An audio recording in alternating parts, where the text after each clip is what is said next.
Olá a todos, sou Marcela Rocha, economista-chefe da Principal Claritas, e hoje nós passaremos pelo cenário macroeconômico do mês de março. Falaremos tanto a respeito do cenário global como do cenário de Brasil.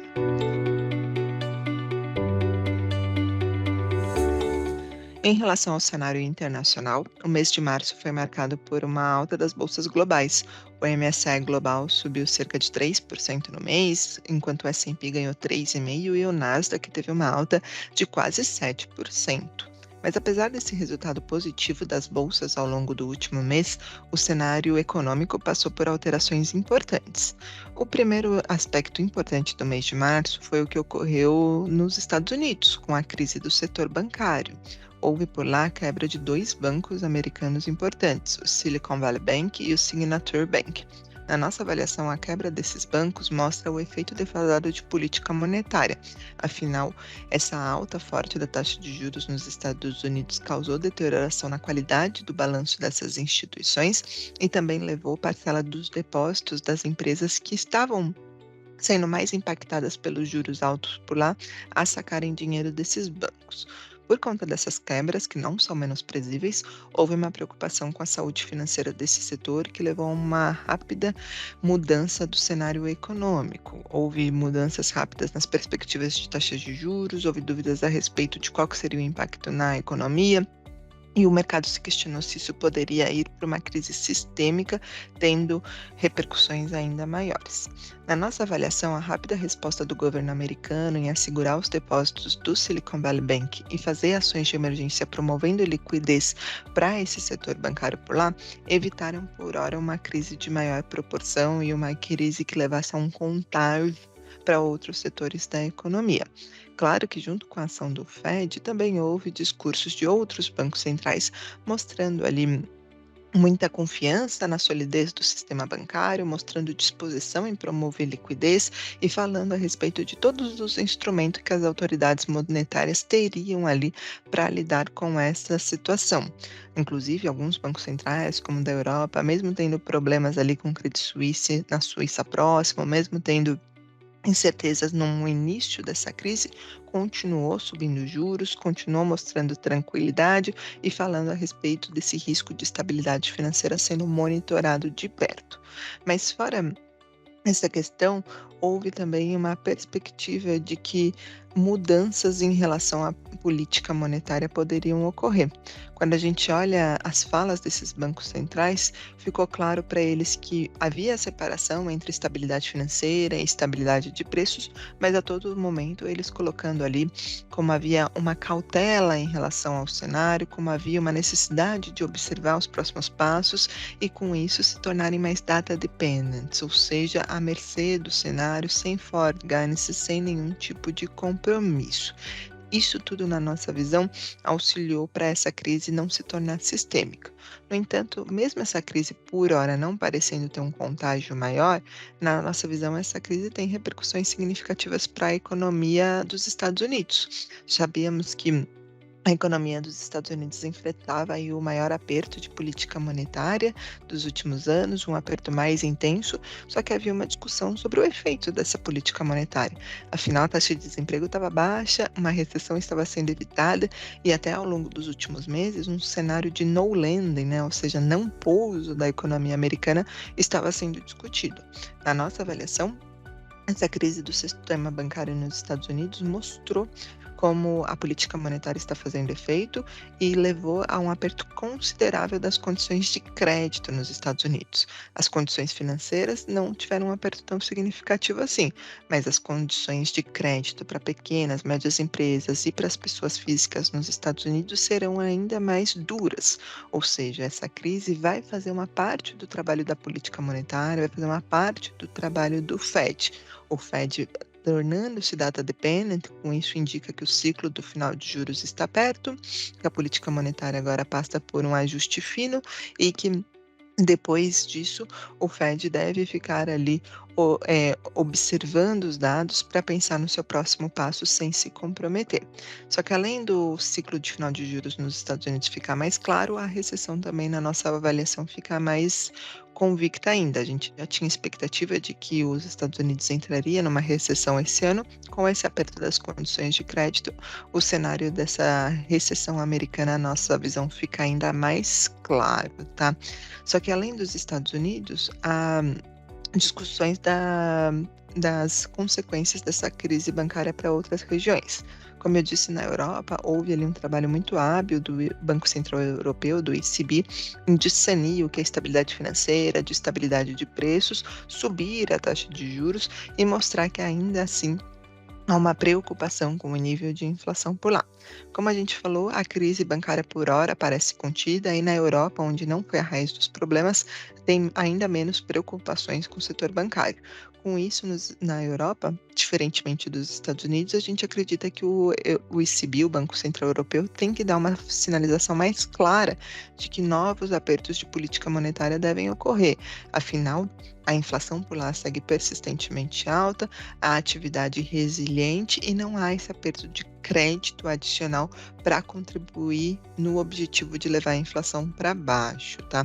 Claro que nos Estados Unidos também há essa preocupação com a inflação ainda resiliente, mas como nós já vemos sinais mais claros de aperto das condições de crédito, como nós já vemos a economia reagindo de maneira mais forte, com os índices SM caindo, com a criação de vagas dentro desses índices e no ADP desacelerando e até as vagas em aberta para contratação recuando, a gente acredita que os dados de inflação, mesmo que resistentes, podem ficar em segundo plano se o crescimento começar a frustrar. E por fim, na China, não houve alteração do cenário. A expectativa da reabertura continua, com os indicadores mostrando aí um cenário positivo. Os PMIs na China seguiram acelerando no mês de março, indo para os patamares mais altos desde o final de 2020, e o setor de serviços ali já atingindo patamares perto de 58 pontos.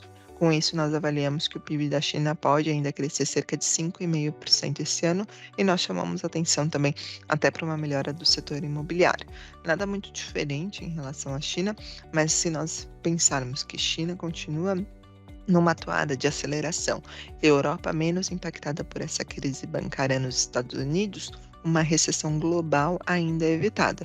O que nós falamos é de uma recessão com muito mais chances de ocorrer nos Estados Unidos nesse momento, uma recessão que deve confirmar a chegada no segundo semestre, deve levar o Fed a fazer um ajuste final de taxa de juros e deve levar, na nossa opinião, os mercados a entenderem que é um cenário mais volátil e um pouco mais propício para emergentes. Eles se beneficiam da economia chinesa, se beneficiam de um dólar fraco, porque os problemas estão nos Estados Unidos, e se beneficiam também desse ciclo de juros perto do final, né? A gente só calibrando ali, só fazendo um ajuste em relação ao que serão os últimos aumentos em grande parte dos países.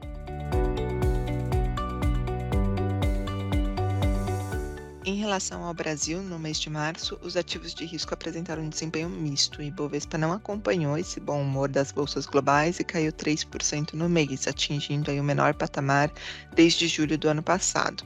Além disso, a gente viu saída do investidor estrangeiro pelo segundo mês consecutivo e, na nossa opinião, o que não ajudou o Ibovespa foram as sinalizações do Banco Central duras, não indicando ainda início do ciclo de corte de juros, dúvidas a respeito de crescimento econômico e também discussão a respeito de aumento de impostos.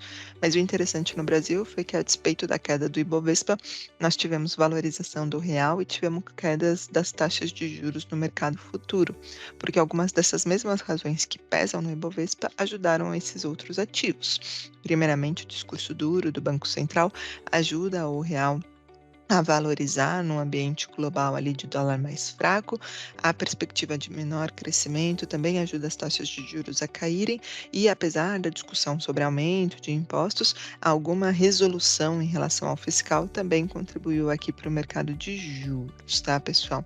E aí, falando sobre os temas importantes aqui de Brasil, foram dois, foram as decisões do Copom e as decisões a respeito do arcabouço fiscal.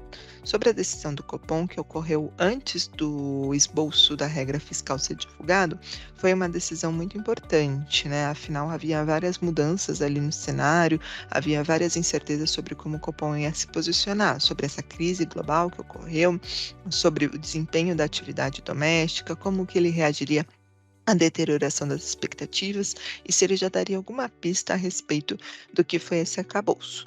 Acabou que mesmo o Copom tendo várias novidades no seu cenário, na sua análise conjuntural, o Banco Central ele não mudou ali o pano de fundo da sua mensagem, né? O Banco Central entendeu que apesar da inflação corrente continuar apresentando descompressão, a abertura dos últimos dados mostra ainda que tem uma resiliência e o que mais preocupa ele na inflação são as expectativas desancoradas. Sobre a atividade, o Banco Central concorda que não houve surpresas negativas fortes, mudanças nas estimativas de PIB, e por mais que ele esteja atento ao mercado de crédito, também não tiveram evidências ainda de que esse aumento do custo de crédito para as empresas vai levar a um breque maior do crescimento econômico por agora. Sobre o cenário global, o Banco Central fez uma grande explanação, mostrando que ainda é um cenário muito incerto, mas dando ênfase no princípio da separação, algo que outros bancos centrais falaram, né? Estabilidade financeira versus estabilidade de preços. Não são objetivos ali conflitantes e existem instrumentos para cada um desses tipos de problema. Ainda assim, o Banco Central falou que o cenário global ainda não alterava a sua conjuntura. Com tudo isso, o Banco Central manteve o balanço de riscos como simétrico, entendendo que existem riscos para ambos os lados aqui da inflação. Mas o mais importante foi que o Banco Central manteve aquela avaliação de que é necessário manutenção da taxa de juros por um período prolongado e ainda falou novamente que não hesitará em retomar o ciclo de ajuste caso o processo de inflação não transcorra como esperado. Claro que a gente sabe que é muito difícil pensar em taxas de juros voltando a subir aqui no Brasil nesse cenário de desinflação e desaceleração do crescimento, mas foi uma mensagem importante para o Copom, mostrando que ainda está distante de ver um início de ciclo de corte de juros e que ainda há muita preocupação com a expectativa desancorando de inflação no médio e longo prazo. Na verdade, eu acho que esse foi o ponto mais importante, né? O Banco Central fez isso de uma maneira muito ponderada, muito didática, mostrando que não importa a razão da deterioração das expectativas, a credibilidade das metas perseguidas é um ingrediente fundamental no regime de metas do Banco Central e contribui para o bom funcionamento do canal das expectativas e para a desinflação mais veloz e menos custosa. Com essa mensagem tão clara do Banco Central sobre o papel das expectativas, na nossa visão ficou cada dia mais explícito que se nós não tivermos ali grandes surpresas de crescimento ou uma desinflação que não são o nosso cenário, para o Banco Central antecipar esse ciclo de corte de juros, seriam necessárias decisões ali que fizessem uma reancoragem das expectativas rápidas. E quais são essas decisões? Poderiam vir no âmbito fiscal. Afinal, o arcabouço era uma incógnita ainda, não houve grandes vazamentos sobre o que seria essa proposta e talvez poderia chegar ali como um choque de confiança para ajudar o trabalho do Banco Central. Mas, na nossa visão, o novo arcabouço divulgado pelo governo não vai conseguir esse objetivo.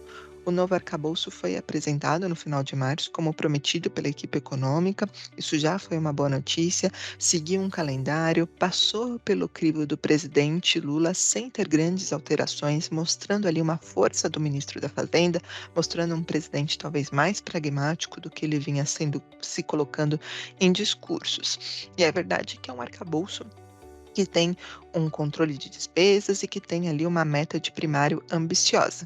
Mas apesar dessa boa intenção e desse alívio de não ser um cenário de descontrole completo, para nós nos preocupa que é uma regra fiscal ali com um componente procíclico muito alto, né? O governo fala que os gastos devem ter um crescimento de cerca de 70% do crescimento da receita, e essas despesas devem ter um piso de crescimento real de 0,6 e um teto de crescimento de 2,5%.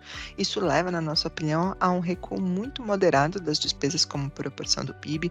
Isso não tem um enforcement, né, não tem um gatilho explícito para o governo fazer reformas para reduzir despesas e muito menos gatilhos ou com punições caso o governo não venha a descumprir essas metas. E com uma redução das despesas tão demorada, tão lenta, fica claro que para alcançar não só as metas de primário que foram colocadas, que são bem ambiciosas, a gente precisa de arrecadação também para estabilizar a dívida no médio e longo prazo. Então, é uma regra ali que tem uma promessa de controle de despesas, só que insuficiente para as metas de primário melhorarem, como o governo próprio sugere, e não estabiliza a dívida. Não tem gatilhos duros, não tem ali uma previsibilidade para trazer tranquilidade e ainda traz muita desconfiança. Claro que precisamos do texto final, precisamos entender como que essa regra vai funcionar, mas acho que a conclusão que nós temos é que ela não chega como esse choque de confiança, como esse choque de responsabilidade fiscal para auxiliar o Banco Central no seu trabalho ali de ancorar as expectativas e poder eventualmente reduzir os juros. Claro que nós temos que ter um choque de realismo político, né? E um governo de esquerda que foi eleito prometendo ampliar o orçamento para as pessoas mais vulneráveis, prometendo gastar mais com saúde, educação e investimento, era difícil ser uma regra fiscal muito diferente disso. Mas o ponto é que todas as pressões que recaem sobre o Banco Central nesse momento para a redução de juros, elas não vão ser cessadas com esse arcabouço, né? Apesar do arcabouço poder mostrar uma intenção política talvez melhor, poder talvez mostrar ali um pragmatismo em controlar as despesas, em querer pressa, em querer resolução, ele ainda não é suficiente para trazer para a gente confiança em estabilidade da dívida, confiança de trajetórias de primário melhorando e muito menos o tamanho do primário necessário que existe, tá?